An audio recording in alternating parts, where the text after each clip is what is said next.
तो चलिए सीधे इस वक्त की सबसे बड़ी खबर का रुख करते हैं। हिंसा की चपेट में है बांग्लादेश और जानकार सूत्रों के हवाले से इस वक्त की बड़ी खबर आपको बता दें। प्रधानमंत्री शेख हसीना ने छोड़ा है ढाका। बांग्लादेश में सैन्य तख्तापलट का अंदेशा अब और ज्यादा पुख्ता हो गया है। तस्वीरें फर्स्ट ऑन फर्स्ट इंडिया आपके सामने।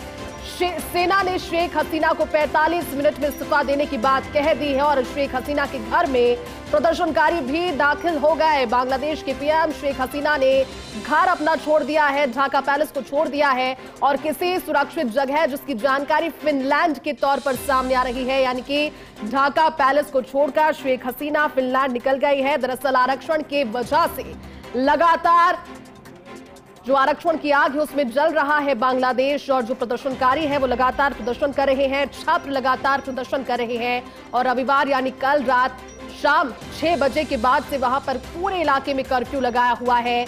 कुल मिलाकर के अब तक 300 से ज्यादा लोगों की मौत की खबर सामने आई और उसके बाद लोगों का आक्रोश इस कदर बढ़ चला कि वो ढाका पैलेस जहां प्रधानमंत्री शेख हसीना थी उस समय मौजूद, वहां पर वो दाखिल हो गए। तस्वीरें आपको दिखा रहे हैं। सेना के तख्तापलट का अंदेशा इन तस्वीरों से और ज्यादा पुख्ता हो रहा है।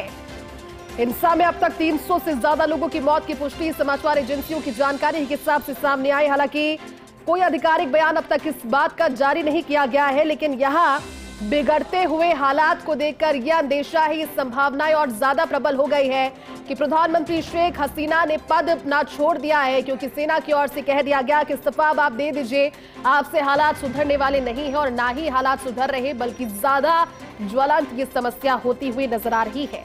सूत्रों की माने तो अब थोड़ी देर के बाद इस चीज का औपचारिक अनाउंसमेंट भी हो सकता है या फिर हो सकता है कि स्थितियों के हिसाब से ये चीज सभी की जानकारी में आए। लेकिन क्या सबसे बड़ा सवाल कि इस्तीफा आखिर कब तक देती है बांग्लादेश की पीएम शेख हसीना। हालात इस कदर खराब वहां पर है कि 300 से ज्यादा लोगों की मौत की जानकारी अब तक सामने आ गई है। इस्तीफा देंगी बांग्लादेश के पीएम से शेख हसीना, कहा हालात खराब है, इलाके में 300 से ज्यादा लोगों की जान इस प्रदर्शन में चली गई है और बांग्लादेश में तख्ता पलट का अंदेशा। प्रधानमंत्री शेख हसीना ने ढाका पैलेस छोड़ दिया है और सेना अब इसके बाद बड़ा ऐलान कर सकती है अगर वो तय समय पर वहां पर नजर नहीं आती या फिर कोई आधिकारिक बयान नहीं नजर आता। आपको ज्ञात होगा क्योंकि लगातार समाचार में ये चीज थी। बांग्लादेश के कई हिस्से ऐसे हैं जहां पर प्रधानमंत्री शेख हसीना के इस्तीफे की मांग को लेकर हिंसा चल रही थी। मुख्य मुद्दा आरक्षण का छात्रों की ओर से उसे उठाया गया, लेकिन इसके बाद कहीं ना कहीं जो कोल्ड बिहेवियर बांग्लादेश की पीएम शेख हसीना का सामने आया था उसको लेकर के आक्रोश भी जनता में और उसके बाद उनसे इस्तीफे की मांग लगातार की जा रही थी। प्रदर्शनकारियों और सत्तारूढ़ आवामी लीग के समर्थकों के बीच रविवार को भीषण झड़प हुई और इस भीषण झड़प में 14 पुलिसकर्मियों समेत 300 लोगों की मौत की जानकारी अब तक सामने आ गई है। सैकड़ों लोग इसमें जख्मी हैं। जिस तरह की स्थितियां बनी, जिस तरह का वायलेंस वहां पर हुआ, वो अब कहीं ना कहीं जनता उस चीज से बहुत ज्यादा परेशान है, पीड़ित है। देश के हालातों को देखते हुए फिलहाल जो जानकारी है वो सबसे बड़ी सामने आ रही है कि बांग्लादेश में सैन्य तख्तापलट का अंदेशा है। अब जो अनाउंसमेंट अगला होगा हो सकता है कि वो प्रधानमंत्री शेख हसीना की ओर से ना हो, वो सेना की ओर से हो, क्योंकि कुल 45 मिनट से ज्यादा का समय उनके पास है नहीं अब इस चीज पर डिसीजन मेक करने के लिए, डिसीजन लेने के लिए कि आखिर क्या करने वो वाली है। क्योंकि कल से लेकर अब तक जिस प्रदर्शन का जिक्र यहाँ पर चल रहा है, 300 लोगों की मौत, उस प्रदर्शन में हो जाना किसी भी देश के लिए इस वाकई में एक बहुत बड़ा प्रश्न है और देश के प्रधानमंत्री का इस समय पर अपने पैलेस से अपनी जगह से गायब होना भी कई सवाल, कई तरह की चीजों को क्लियर भी कर रहा है। हालांकि अभी तक जानकारी ये नहीं है कि वो कहां पर निकली है, लेकिन फिनलैंड मालूम पड़ रहा है कि हो सकता है कि शेख हसीना फिनलैंड वहां से निकल गई हो। हिंसा के बीच बांग्लादेश में तख्ता पलट का अंदेशा गहरा गया। इस वक्त की सबसे बड़ी खबर फर्स्ट ऑन फर्स्ट इंडिया, ये तस्वीरें भी आप देख रहे हैं। बढ़ते विरोध के बीच में जब ये जानकारी सामने आई कि प्रदर्शनकारी अंदर पैलेस में दाखिल हो गए तो शेख हसीना ने ढाका छोड़ दिया है और कहा जा रहा है कि अब किसी भी वक्त सेना की ओर से बड़ा ऐलान हो सकता है। हिंसा की चपेट में बांग्लादेश है। जानकार सूत्रों के हवाले से इस वक्त की बड़ी खबर, प्रधानमंत्री शेख हसीना ने बहन शेख रिहाना के साथ ढाका छोड़ दिया है।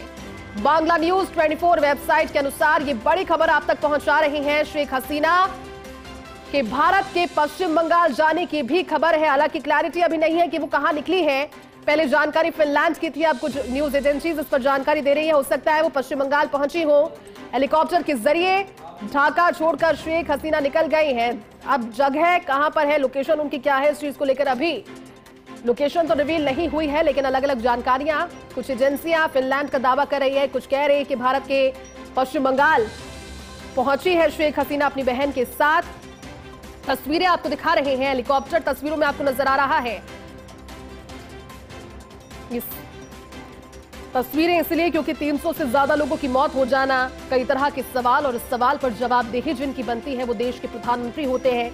देश के प्रधानमंत्री की जवाबदेही यहां पर समय रहते नजर नहीं आई, वो सामने भी नहीं आई जनता की, और जिस तरह का प्रदर्शन कर रहा 14 पुलिसकर्मियों समेत 300 लोगों की मौत की बात सामने आई। हालांकि आधिकारिक ऐलान इस बात का नहीं हो पाया, लेकिन फिलहाल बिगड़ते हुए हालातों को देखते हुए ये तो साफ ये तस्वीर कर रही है कि देश के प्रधानमंत्री, बांग्लादेश की प्रधानमंत्री शेख हसीना ढाका पैलेस को छोड़कर निकल गई है हेलीकॉप्टर में। अब इस हेलीकॉप्टर ने किस और रुख किया, इस जानकारी को अब तक सार्वजनिक नहीं किया गया है। हो सकता है इसके पीछे सुरक्षा कारण भी रहे हों।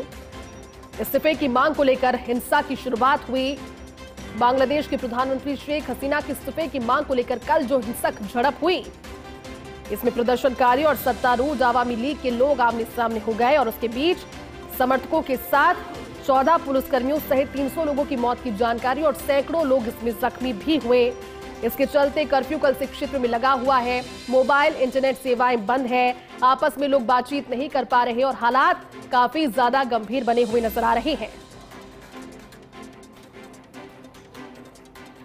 पुलिस मुख्यालय ने जिस तरह की जानकारी साझा की, जिसका औपचारिक ऐलान तो नहीं किया गया, लेकिन 14 पुलिसकर्मियों के मारे जाने की खबर, और इसमें से सिराजगंज के 13 और इनायतपुर के थाने के 1 पुलिसकर्मी की जान चली गई।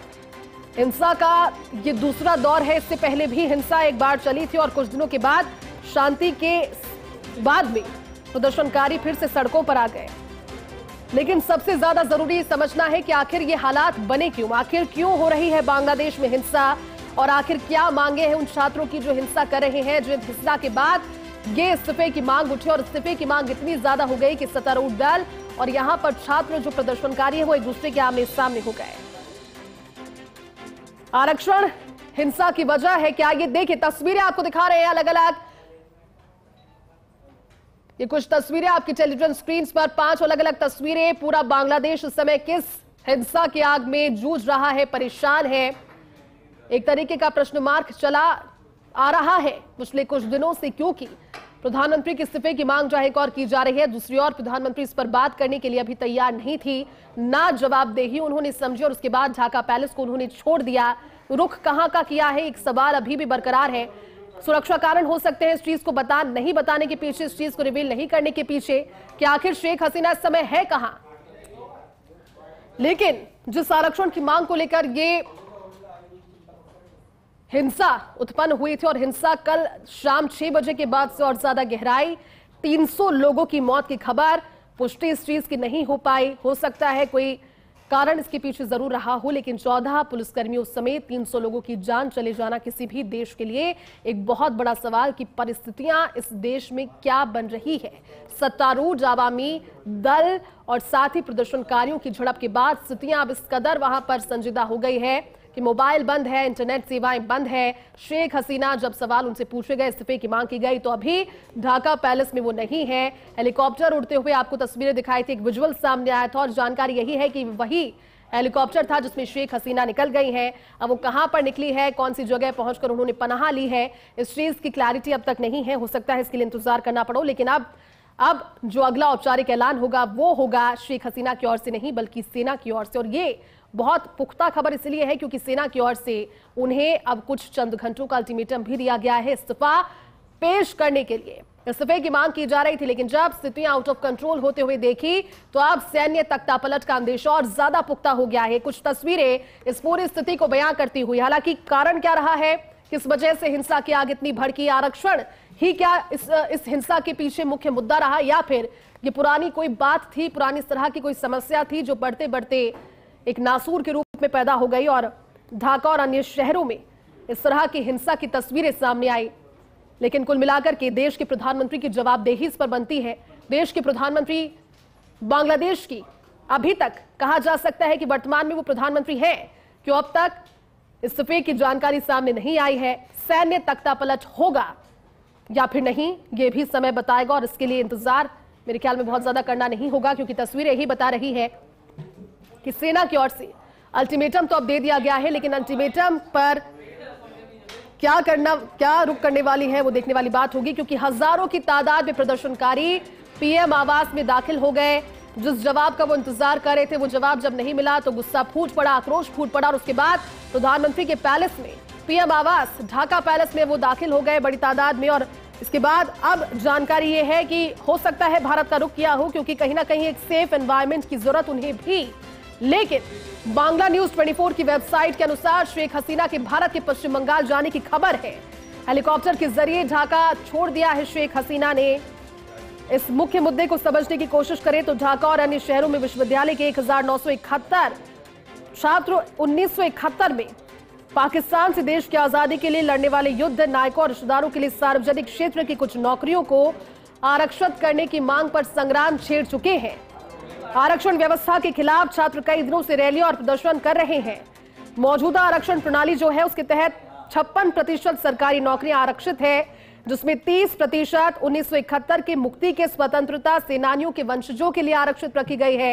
इसके अलावा 10% पिछड़े प्रशासनिक जिले, 10% महिलाओं, 5% जातीय अल्पसंख्यक समूहों और 1% नौकरियां दिव्यांगों के लिए आरक्षित है। और इसी आरक्षण के पैटर्न के खिलाफ ये बड़ी तादाद में छात्र जुटे हुए हैं, जिस पर हसीना सरकार से उन्होंने इस व्यवस्था को बदलने की मांग की। कि मांग देखते देखते एक बड़े प्रदर्शन में तब्दील हो गई। और अब जो जानकारी सामने आ रही है कि देखिए मिनट मिनट पर इस मामले पर अपडेट आ रही है। अब अपडेट ये है कि शेख हसीना ने प्रधानमंत्री पद से इस्तीफा देने के बाद ढाका पैलेस छोड़ा है और फिर वो वहां से निकली, यानी कि अभी तक आधिकारिक बयान जो है औपचारिक तौर पर वो सामने नहीं आ पाया है। लेकिन जानकारी सूत्रों के हिसाब से सामने आ रही है कि पहले उन्होंने इस्तीफा सौंपा, इस्तीफे की पेशकश कर दी क्योंकि इस्तीफे की मांग हो रही थी, और फिर ढाका से वो निकली इस्तीफा देने के बाद। यानी कि अब इस मौजूदा समय में शेख हसीना कहां पर है इस पर लेकर सवाल। लेकिन क्या उन्होंने इस्तीफा दे दिया है या इस्तीफा देना अभी बाकी है, ये कई सारे सवाल। तस्वीरें आपको बांग्लादेश की ढाका से दिखा रहे हैं। एक बड़ी तादाद में लोगों की संख्या इस तस्वीर के जरिए आपको नजर आ भी रही है।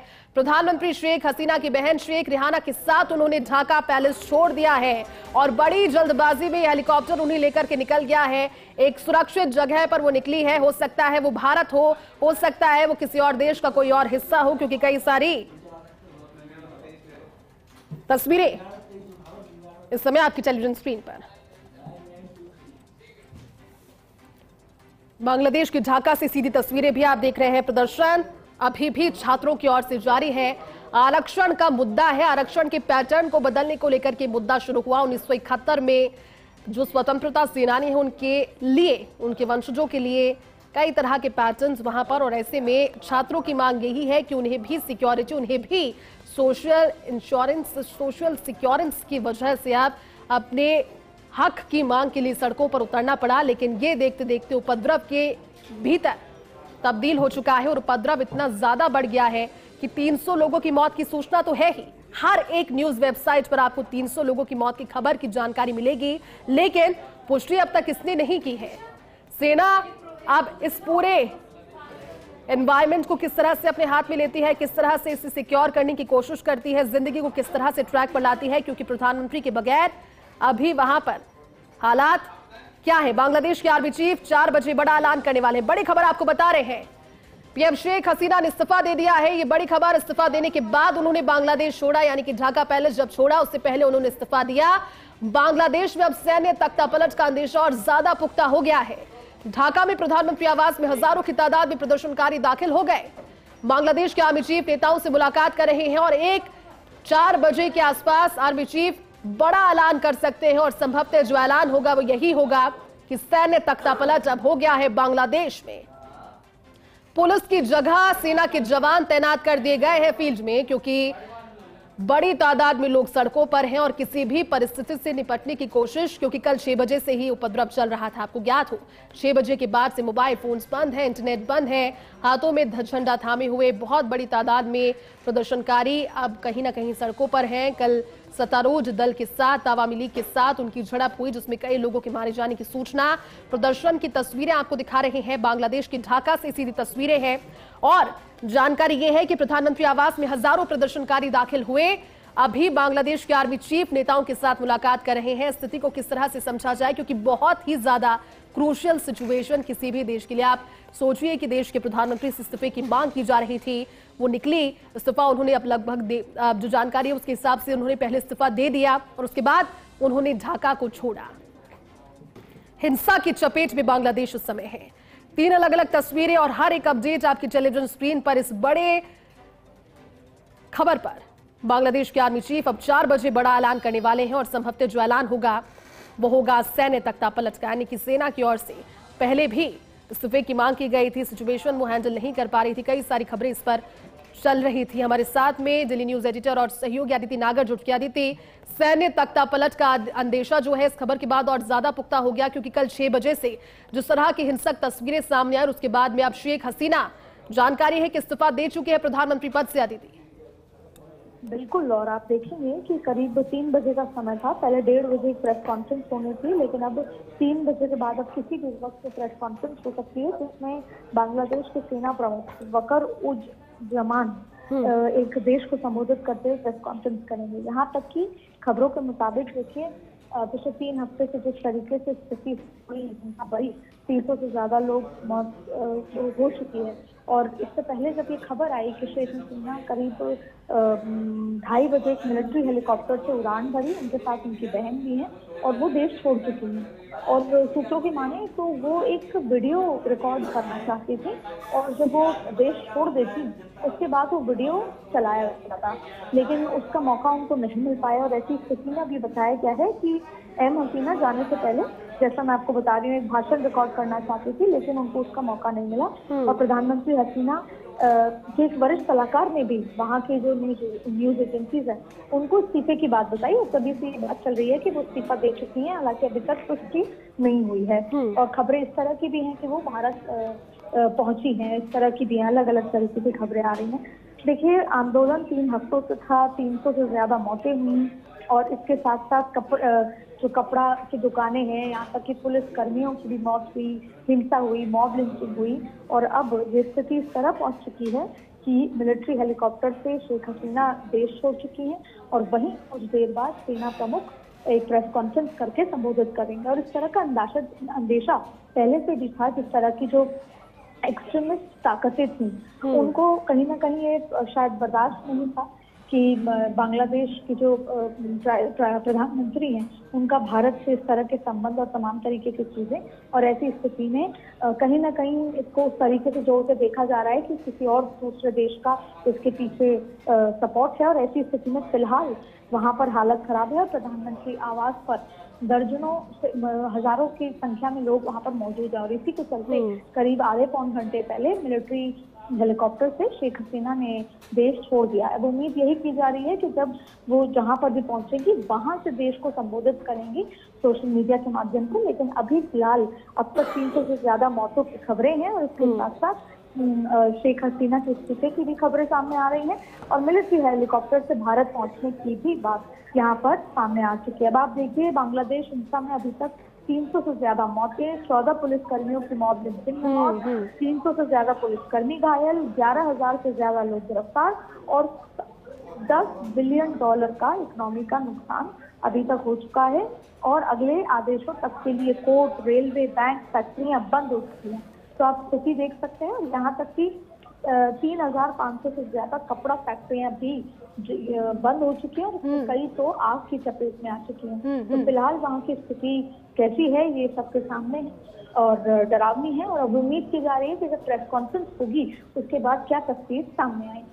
अदिति, आप ठीक कह रहे हैं, लेकिन अदिति, किसी भी देश के लिए इस तरह की परिस्थिति और ये तस्वीरें एक बुरे सपने जैसी हो जाती है, जिसमें जनता सड़कों पर है, प्रधानमंत्री गायब है, वो चले गए हैं, इस्तीफा दिया नहीं दिया, ये चीज भी अभी डिलेमा में है। लेकिन आने वाले दिनों में सैन्य तख्तापलट के बाद परिवर्तन बांग्लादेश में कैसे नजर आएगा अदिति, और दूसरे देशों पर जो आसपास के देश हैं उन पर क्या फर्क पड़ेगा, क्योंकि खासतौर पर जब छात्र ही अब सड़कों पर निकल आए हैं, इतनी बड़ी तादाद में, आरक्षण का मुद्दा लेकिन अब उपद्रव में तब्दील हो चुका है। अदिति, बिल्कुल। और देखिए, जैसे दोबारा हिंसा शुरू हुई पिछले महीने, विरोध प्रदर्शन को लीड कर रहे 6 लोगों को डिटेक्टिव ब्रांच में सेफ रखने की बात आई और देखिए 6 दिनों तक बंधक बना के भी रखा। इनमें से अगर नाम की बात करें तो नाहिद इस्लाम नाम है, आसिफ महमूद और ये तमाम लोग थे। लेकिन उसके बाद फिर आंदोलन वापस शुरू किया, जबरदस्ती वीडियो बनाए गए और गृह मंत्री पर दबाव भी डाला, तमाम तरीके की इंटरनल स्थिति हुई। और अब जब सैन्य तख्ता पलट होगा तो उसके बाद की स्थिति वो सामान्य जीवन की तरह नहीं होगी। उम्मीद है कि लंबे समय तक ऐसा नहीं होगा।